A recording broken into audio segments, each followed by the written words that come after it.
have a great time with my life, and I want to share it. I love living. I think that's infectious. It's something that you can't fake.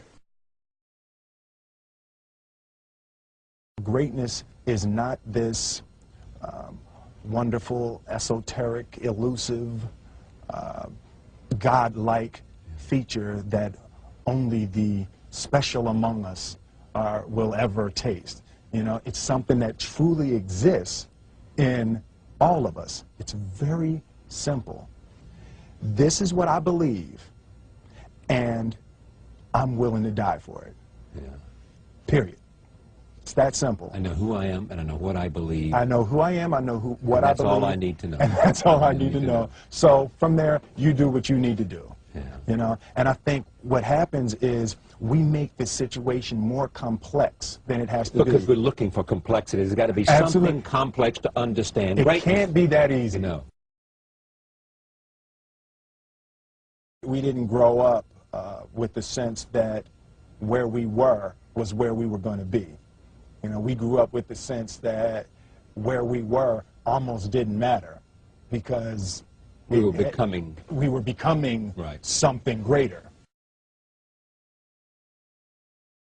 The separation of talent and skill is one of the greatest misunderstood concepts for people who are trying to excel, who have dreams that want to do things. Talent you have naturally. Skill is only developed by hours and hours and hours of beating on your craft. I've never really viewed myself as particularly talented. Where I excel is ridiculous, sickening work ethic. You know, while the other guy's sleeping, I'm working. While the other guy's eating, I'm working. There's no easy way around it. No matter how talented you are, your talent is going to fail you if you're not skilled. Mm-hmm. You know, if you don't study, if you don't work really hard and dedicate yourself to being better every single day, mm-hmm. you'll never be able to communicate with people, with your artistry, the way that you want. So the only thing that I see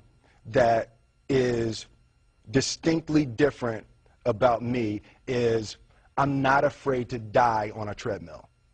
You might have more talent than me, you might be smarter than me, but if we get on the treadmill together, right, there's two things. You're getting off first, or I'm going to die. It's really that simple. One summer, his dad tore down a brick wall on the front of his business and told 12-year-old Will and his 9-year-old brother to rebuild it, a job they said was impossible. It took them a year and a half, but they did it. And he said, now don't you ever tell me it's something that you can't do. You don't try to build a wall. You don't set out to build a wall. You don't say, I'm going to build the biggest, baddest, greatest wall that's ever been built. You don't start there. You say, I'm going to lay this brick as perfectly as a brick can be laid. And you do that every single day. And soon you have a wall. And soon you have a wall. You know, it's an idea that my grandmother always had, that, you know, if you're going to be here, then there's a necessity to make a difference. She always instilled the responsibility, the spiritual responsibility that you have to make every group you come in contact with better. I want to do good. Yeah. I want the world to be better because I was here. I want my life, I want my work, my family, I want it to mean something. And it's like, it has, if you are not making someone else's life better, then you're wasting your time. You know, like your life will become better by making other lives better. I want to represent an idea. I want to represent possibilities. I want to represent the idea that you really can make what you want. One of my favorite books is The Alchemist, Paulo Coelho, and I just believe that. I believe that I can create whatever I want to create. The first step before anybody else in the world believes it is you have to believe it.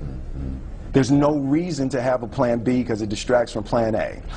I think that there's a certain delusional quality that all successful people have to have. You have to believe that something different than what has happened for the last 50 million years of history. You have to believe that something different can happen. Confucius said, he who says he can and he who says he can't are both usually right. Being realistic is the most commonly traveled road to mediocrity. Why would you be realistic? What's the point of being realistic? Just put up a barrier. Yeah, I'm going to do it. It's done. It's already done. The second I decide it's done, it's already done. So now we just got to wait for y'all to see. It's unrealistic to walk in a room and flip a switch and lights come on. That's unrealistic. Fortunately, Edison didn't think so. It's unrealistic to think you're going to bend a piece of metal and fly people over an ocean in that metal. That's unrealistic. But fortunately, the Wright brothers and others didn't believe that.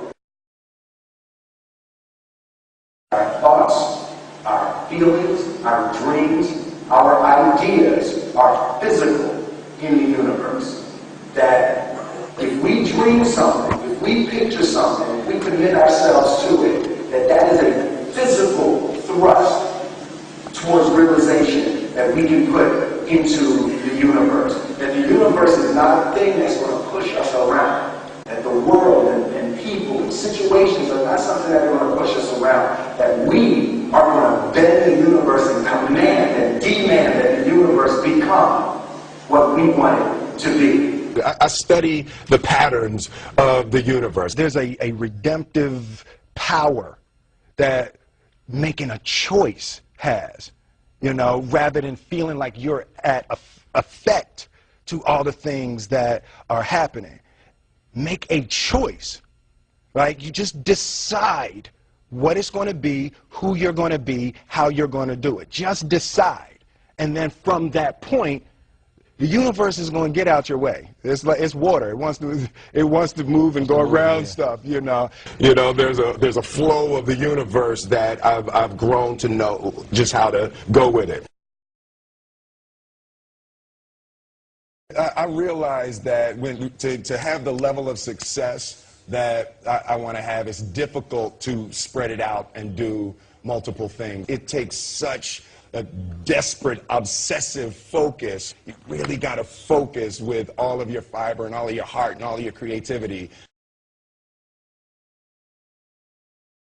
I'm motivated by fear. Fear. You know? Fear of what? Fear of fear. I hate being scared to do something. And I think what developed in my early days was the attitude that I started attacking things that I was scared of. It was Franklin Roosevelt said the only fear you have to fear is fear itself. Absolutely. Remember that? Absolutely. Yeah. You can't be scared to die for the truth. The truth is the only thing that's ever going to be constant. Don't ever let somebody tell you you can't do something. Not even me. All right? You got a dream, you got to protect it. People can't do something themselves. They want to tell you you can't do it.